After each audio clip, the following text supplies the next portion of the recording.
ውድ የቲክቶክ ቤተሰቦቼ እንደምን አላችሁ? እንኳን ለገና በዓል በሰላም አደረሳችሁ።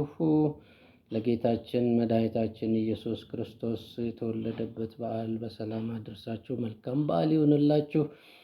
እንግዲህ ዛሬ ለየት ያለ ነገርም ባይሆን ያው እንግዲህ መጽሐፍ ቅዱስ ውስጥ ገብቼ እያነበብኩ ነበርና መጽሐፈ መቃብያን ምዕራፍ 34ን አየሁት እና በጣም ይሄ ዘመን ይዋጀዋል ብዬ አስባለሁ። ይሄ ቃል እና ያው እስከ ዛሬ ድረስ በጣም የተማሩ የተራቀቁ የዘለቁ ናቸው መጽሐፍ ቅዱስን የሚሰብኩት።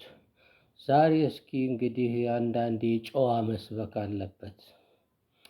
ጨዋ ሲሰብክ እንግዲህ በተለየ መልኩ ነው የሚሆነው። ጥያቄ ይጠይቃል። አንዳንድ ነገሮችን መሃል ሊያመጣ ይችላል። ስብከቱን ብቻ ላይ ያወራርድ ይችላል እና ይሄ ብቻ ነው ለየት የሚለው። ያው እንግዲህ እያነበብኩት ነው። ማን ያውቃል ጨዋም ከተማሩት እኩል ይደመጥ ይሆናል ብዬ ስለገመትኩ ነው። እስራኤል ለምን ተፈተነች የሚል ጥያቄ አነሳለሁ። ከዚህ መጽሐፍ ውስጥ መጽሐፈ መቃብያን ምዕራፍ 34ን ከማንበብ ውስጥ ነው የወጣው። ኢትዮጵያ ለምን ተፈተነች? ሱዳን ለምን ተፈተነች? አሜሪካ ለምን ተፈተነች? ዩክሬን ለምን ተፈተነች? ራሽያስ ለምን ተፈተነች? አውሮፓ ለምን ተፈተነ? ኢትዮጵያ መንግስት እስክንድሪያ መንግስት ላይ ትጸናለች ይላል። እንግዲህ የኢትዮጵያ መንግስት በማን ላይ? በእስክንድሪያ መንግስት ላይ ትጸናለች ይላል። የእግዚአብሔር መንፈስ ያደረበት ሰው ሁሉ ያውቃል ይላል። እግዚአብሔር መንፈስ ያላደረበት ሰው ደግሞ አያውቅም ማለት ነው። እንኳንስ ሁሉን ሊያውቅ ቀርቶ ራሱንም አያውቅም። ምን አይነት ሰው? የእግዚአብሔር መንፈስ ያላደረበት ሰው ይላል። አጠቃላይ ዓለም በዚህ ዘመን ለምን ተፈተነ የሚለውን እንግዲህ እናያለን ማለት ነው። ትእዛዝ ያልጠበቁ ኃጥአን በኋለኛይቱ ቀን ይፈተናሉ ይላል። እንግዲህ መጽሐፈ መቃብያን የእስራኤል አዳኝ ቀድማ ደራሽ አሜሪካ ነች ወይስ እግዚአብሔር? እስራኤል ግሎባልን የመሰረቱት ሰዎች ናቸው? አንድ ምድራዊ የቴክኖሎጂ አዳኝ መንግስት ፈጥረዋል ወይስ አልፈጠሩም? መልሱን ለምዕመናን ትቼዋለሁ። ድሮ እግዚአብሔር ማንን ነበር የሚያምኑት? እግዚአብሔርን ነበረ። አሁን ግን ሰዎች ሁሉ የሚያምኑት ማንን ነው?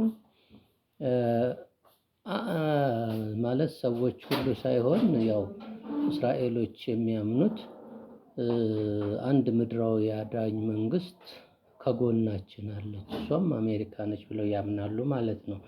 ስለዚህ ፈጣሪያቸውን ምን አድርገዋል ማለት ነው? ትተዋል ማለት ነው። ይህንን እናያለን በዚህ መጽሐፍ ውስጥ።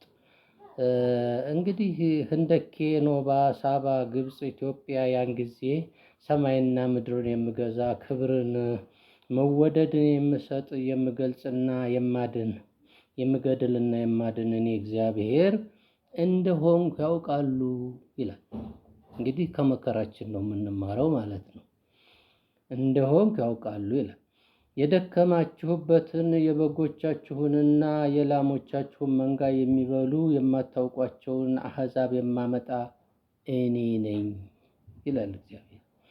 ትእዛዝ አለማክበርና እግዚአብሔርን አለማመን እነዚህን ከላይ የተጠቀሱትን ችግሮች ሁሉ አምጥቷል ማለት ነው። ሰይጣን እንግዲህ ሀብት ብቻ ነው የሚፈልገው። እግዚአብሔር ግን ሕግን ማክበር፣ መታዘዝን፣ ምስጋናን፣ መልካም ስራን ብቻ ይፈልጋል ማለት ነው። ሌላ የሚፈልገው ነገር የለም በምድር ላይ ከምድር ላይ። ስለዚህ ሕግ ማክበር አንዱ ነው። ሁለተኛው መታዘዝ ነው። ሶስተኛው ማመስገን ነው። አራተኛ መልካም ስራ መስራት ነው ማለት ነው። ይህንንም የምናደርግ ከሆነ ምናልባት የእግዚአብሔር መንፈስ ወደ ቤቱ ይመለሳል። የእግዚአብሔር ቤት ደግሞ ማን ነው? ሰው ነው ማለት ነው። ልጆቻችሁም በፊታችሁ እየቀጠቀጡ ይማርኳቸዋል፣ ልታስጥሏቸው አትችሉም። ወዛችሁንና ልምላሜያችሁን ይበሉታል።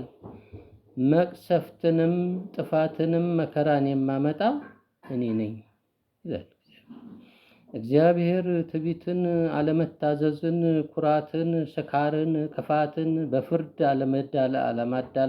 ማዳላትን የምታደርጉ ነቀዝ እንደበላው ትጠፋላችሁ ይላል።